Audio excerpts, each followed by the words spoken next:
জীবন বাঁচাতে আসা একটি হেলিকপ্টার নিজেই হলো দুর্ঘটনার শিকার। গেল বুধবার এই ভয়াবহ মর্মান্তিক ঘটনাটি ঘটে। হেলিকপ্টারটি একটি মেডিকেল ইভাকুয়েশন মিশন বা জরুরি চিকিৎসা উদ্ধার অভিযানে ছিল।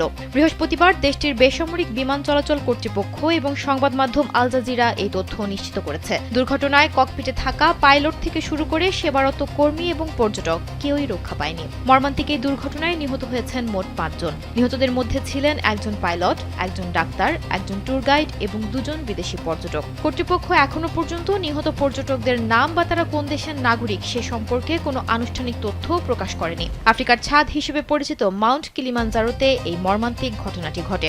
জীবন অবাক না করলে কে করবে? ২৮% মিল্ক ফ্যাটের অবাক করার সাথে ফ্রেশ মিল্ক পাউডার। জীবন অবাক করুক প্রতিদিন। কিলিমানজারো অঞ্চলের পুলিশ কমিশনার জানিয়েছেন, পর্যটন সংস্থা ববি ক্যাম্পিং এর পক্ষ থেকে একটি জরুরি কল পেয়ে হেলিকপ্টারটি উড্ডয়ন করেছিল। পাহাড়ের চূড়ায় আরোহণকারী কিছু অসুস্থ পর্বত আরোহীকে উদ্ধার করাই ছিল তাদের মূল লক্ষ্য।